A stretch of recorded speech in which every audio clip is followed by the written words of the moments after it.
मुकद्दस शहजादियाँ, मैं आप लोगों से एक बात बयान फरमा दूँ। आजकल की औरत अपने शौहरों को इस तरह करती है, इस तरह रुसवाइयाँ करती है, अल्लाह अल्लाह के शौहर की इज्जत की कोई परवाह नहीं करती। लेकिन तुम जान लो मेरे नबी की मुकद्दस शहजादी मौला कायनात का इरशाद गिरामी है कि अगर मैं अपने बाद किसी को हुक्म देता सजदा करने का तो वो औरतों को देता कि औरतें अपने शौहरों को सजदा करे। लेकिन औरतें यहाँ तो हमको मालूम पड़ता है बहुत सारे गांव में, बहुत सारे मोहल्ले में, तमाम कई जगहों की मैं बात क्या करूँ, मैं बहुत सारे गांव में देखी हूँ कि औरतें अपने शौहर को गालियाँ भी देती हैं। अस्तगफिरुल्लाह अस्तगफिरुल्लाह माज़अल्लाह। शौहर गाली देने की चीज नहीं है। शौहर अगर तुझे कह दे कि पूरी रात खड़ी रहो तो तुझे खड़ी रहने का हुक्म है। मेरे नबी की मुकद्दस शहजादियाँ, मैं आप लोगों को एक बात बयान फरमाना चाहती हूँ कि एक मर्तबा की बात है, हजरत उम्मे सुलैम रज़ियल्लाहु ताला अन्हा यानी हजरत अबू तलहा जब सफर में गए थे, कई महीने से सफर में थे, तो मालूम हुआ कि जब सफर से वापसी हो रही थी तो अल्लाह अल्लाह बीवी खूब बिना श्रृंगार यानी बनकर सज संवर कर बैठी थी, अपने शौहर की खुशी पर खूब सज धज कर बैठी हुई, अल्लाह अल्लाह। लेकिन हमारे माशरे का ये माहौल है कि अगर आज लड़कियां जब बाजार की छानी निकलती है, जब बाजार जाती है, जब कोई शहर जाती है, जब कोई गाँव में जाती है, जब किसी से मिलने जाती है तब सजती है। ये बताओ ये तुम्हारा सजना जायज है? बिल्कुल नहीं। शौहर बाजार गया तुम भी तो भी तुझे सजने का हुक्म है। अगर शौहर तुम्हारा बाहर गया तो भी तुझे सजने का हुक्म है। सज धज कर अपने शौहर का इंतजार किया करो। लेकिन नहीं, शौहरों के सामने तो ऐसी मनहूस बैठी रहती है, शौहरों के सामने तो ऐसी बीमार लाचार होकर बैठ जाती है कि जैसे लगता है कई महीने की मरीज बैठी हुई है। लेकिन जब शौहर के लिए, जब बाजार के लिए जाओ, अगर शौहर कहते शॉपिंग के लिए चलो तो खूब सज धज कर अपनी आंखों में लाइनर और काजल लगाकर, अपने होठों में लिपस्टिक लगाकर सज धजती है। अल्लाह अल्लाह, तुम ये बताओ मेरे नबी की मुकद्दस शहजादियाँ, तुम किसके लिए सजती हो? शौहर के लिए सजना सवाब है, लेकिन किसी गैर महरम के लिए सजना भी हराम है। और सुभान अल्लाह, सुभान अल्लाह अज़ीम। तो हजरत उम्मे सुलैम रज़ियल्लाहु ताला अन्हा जब सज धज के बैठी थी, जब शौहर के वापसी का माहौल हुआ, जब शौहर घर में दाखिल हुए, इतने में बेटे का इंतकाल हो जाता है। अल्लाह अल्लाह, बेटे की लाश को छुपा देती है, इस तरह से छुपा देती है कि जैसे कोई इंसान सोया हुआ है। अल्लाह अल्लाह, मेरे नबी की मुकद्दस शहजादियाँ जरा दिल के कानों से सुनना। आज औरतें पहाड़ की जितनी बड़ी यानी कि सुई के नाके के बराबर भी अगर कोई बात रहती है तो शौहरों के सामने वो सुई के नाक के बराबर बात को भी पहाड़ बनाकर पेश करती है। एक हजरत उम्मे सुलैम थी जो पहाड़ के बराबर बात को भी सुई के नाक के बराबर भी बनाकर पेश करती है। सुनो, जब हजरत उम्मे सुलैम का बेटा इंतकाल हो गया तो बेटे की लाश को छुपा दिया।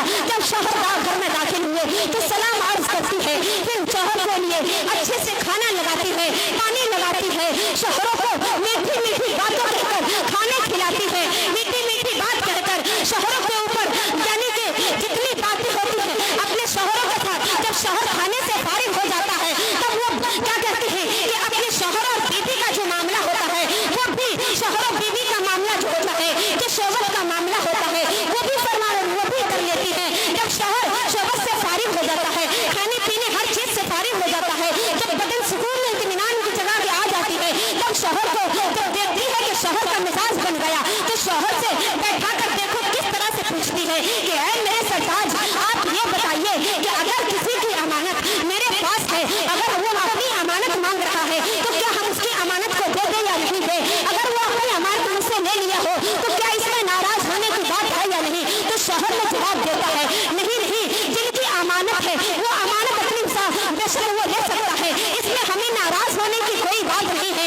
अल्लाह अल्लाह, कुर्बान जाओ हजरत उम्मे सुलैम पे, जो पहाड़ की जितनी बड़ी बात को जिस तरह शौहरों के सामने एक लुकमे के बराबर बनाकर पेश करती है मेरे नबी की मुकद्दस शहजादियाँ। फिर कहती ये बताओ मेरे सरताज, आप अल्लाह की अमानत हो कि नहीं? फिर कहते हाँ मैं भी अल्लाह की अमानत हूँ। फिर कहता कि ये बताओ मैं अल्लाह की अमानत हूँ कि नहीं? कहता हाँ तुम भी अल्लाह की अमानत हो। फिर कहते ये बताओ मेरा और आपका बच्चा जो है वो अल्लाह की अमानत है कि नहीं? तो कहता कि हाँ वो भी अल्लाह की अमानत है। तो कहती है कि आज मेरे साथ कुछ ऐसा ही मामला हुआ है, जो हमारा और आपका बच्चा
हो चुकी है कि शौहर घर में दाखिल नहीं हुआ।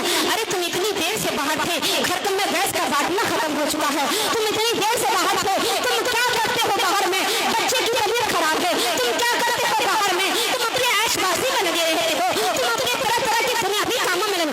शौहरों को टेंशन देने वाली औरत, सुनो सुनो, अगर शौहर जिस औरत का नाराज होगा, अगर बिस्तर पे लेट गया और रात भर उस औरत पे अल्लाह की लानत बरसती रहती है, जिस औरत से उसका शौहर नाराज हो गया। मेरे नबी की मुकद्दस शहजादियां, मैं आप लोगों को एक बात और बयान फरमा दूं, इंशाअल्लाह इसी बातों पे मैं अपनी गुफ्तगू को खत्म करूंगी कि औरतें आज इतनी ज्यादा शरारत करने लगी है जिसकी कोई हद नहीं है। औरतें, और मैं एक बात बता दूं, मर्द भी आजकल के कोई शरीफ नहीं है। मर्द लोग भी औरतों को जब देख लेते हैं तो ऐसा लगता है अस्तगफिरुल्लाह माज़अल्लाह, जैसे कि कभी औरतों को देखा ही नहीं है। याद रखना, जब कोई मर्द या कोई औरत अगर रास्ते पर चले और किसी खूबसूरत चेहरे पे नजर पड़ जाए तो इस बात को सोचकर अपनी निगाहों को नीची कर ले कि मौलाई कायनात हमें देख रहा है। अगर ये बात सोचकर उसने अपनी निगाह को नीची कर लिया तो मौलाई कायनात का इशारा गिरानी है कि उसी वक्त मैं उस शख्स के लिए 300 हूरों के साथ उसका निकाह जन्नत में अता फरमा देता हूँ। मेरे नबी की मुकद्दस शहजादियां, मैं आप लोगों से बता दूं, मर्द हजरात को तो इतनी भी इजाजत नहीं है कि बिलाशुबा वो अपने छत के ऊपर चढ़े। छत के ऊपर भी चढ़ने की इजाजत नहीं दी गई बगैर हुक्म के, बगैर कोई जरूरियात के। अल्लाह अल्लाह, औरतों के कपड़े को तकना मना फरमाया मेरे मुस्तफा जाने करीम ने, तो औरतों को कपड़े के लिए किसने इजाजत दी थी? लेकिन मैं एक बात बताऊं,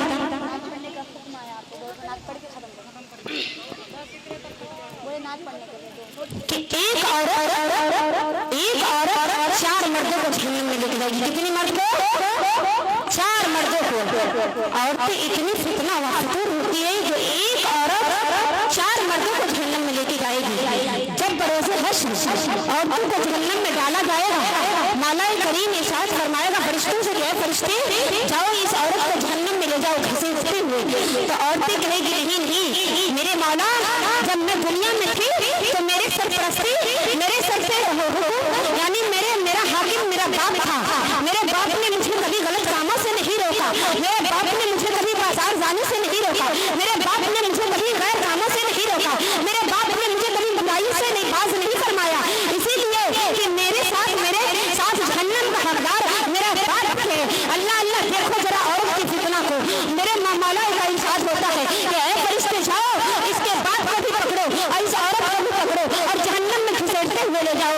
फिर औरत कहती है नहीं नहीं, जब मैं जवान थी, जब मैं कुंवारी थी तो मेरे साथ मेरे भाई का भी हुक्म था और मेरे भाई भी मुझे, अगर मेरा नौजवान भाई मुझे डांटता और मारता फटकारता कि तुम बुरे काम से बाज आ जाओ, तुम ये बुराई को छोड़ दो, तुम बगैर पर्दे के बाहर न जाओ, अल्लाह अल्लाह तुम बिना नकाब के बाहर न जाओ, यानी कि तुम अपनी बुराई से बाज आ जाओ, तो काश के भाई की मार से, भाई की डांट और फटकार से मैं बुराई से बाज आ जाती और इस जहन्नम के आग से भी बच जाती। तो इसीलिए मेरे साथ मेरे जहन्नम का हकदार मेरा भाई भी है। मौला का इरशाद होता है, फरिश्ते को हुक्म देता मौला कायनात, ऐ फरिश्ते जाओ तुम इसके भाई को भी पकड़ो, इसके बाप को भी पकड़ो और इस औरत को भी पकड़ो और तीनों को घसीटते हुए जहन्नम में ले जाओ।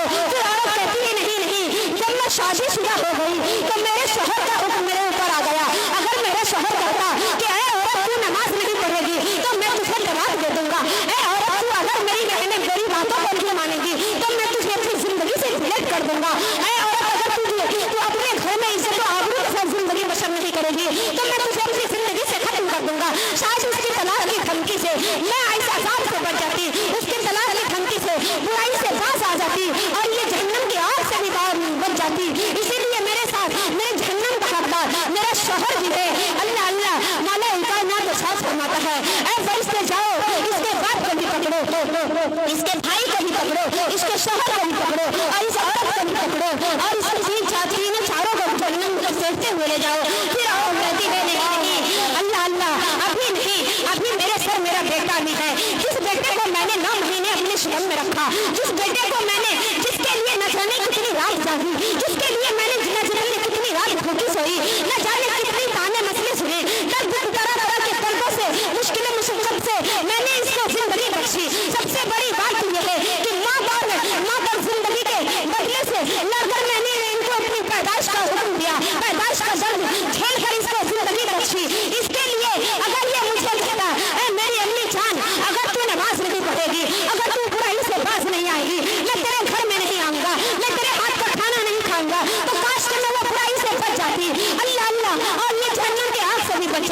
तो इसीलिए मेरे मुस्तफा जान, मेरे मौला का एहसास होता है कि ऐ फरिश्ते जाओ, इसके बाप को भी पकड़ो, इसके भाई को भी पकड़ो, और इसके शोहर को भी पकड़ो, इसके बेटे को भी पकड़ो, और इस औरत को भी पकड़ो, और पांचों को गुजरते हुए जहन्नम में ले जाओ। तो आपने देखा कि एक औरत 4 मर्दों को जहन्नम में लेकर जाएगी। मेरे नबी की मुकद्दस शहजादियां औरतें इतनी फितना फितूर होती है जिनकी कोई इंतहा नहीं होती है। आइए मैं इन्हीं बातों को जिंदगी रही तो जितने लोग इसमें नमाज नहीं पढ़ते हैं सबसे पहले हाथ उठाए। कितने लोग नमाज नहीं पढ़ते? ईमानदारी के साथ साथ जो लोग नमाज नहीं पढ़ते हाथों को उठाए थोड़ा और वादा कीजिए अल्लाह उसके रसूल की महफिल की तमामी माँ बहनें नमाज पढ़ेंगी। एक आवाज में बोलिए, हम कम सुनते हैं, थोड़ा आप लोग बुलंद आवाज से बोलिए। सभी लोग नमाज पढ़ेंगे ना? ये नहीं है कि रमजान शरीफ आया तो मसल्ला बिछा लिए, रमजान शरीफ दूसरा मसल्ला उठा के रख दिया, ऐसा नहीं होता मेरे नबी की मुकद्दस शहजादियां। आप लोग अल्लाह उसके रसूल से मोहब्बत करते हैं, पंजगाना नमाज बनिए, इसलिए कि मरने के बाद सबसे पहला सवाल नमाज का ही होगा कब्र के अंदर। अल्लाह अल्लाह मेरे नबी की मुकद्दस शहजादियां, इसी बातों पर मैं अपनी तकरीर को खत्म करती हूँ। वमा अलैना इल्ला अल बलाग। अस्सलाम वालेकुम व रहमतुल्लाहि व बरकातहू। रब्बी मिन कुल्ली ज़ंबिन व तूबु इलैह। अस्तगफिरुल्लाह रब्बी मिन कुल्ली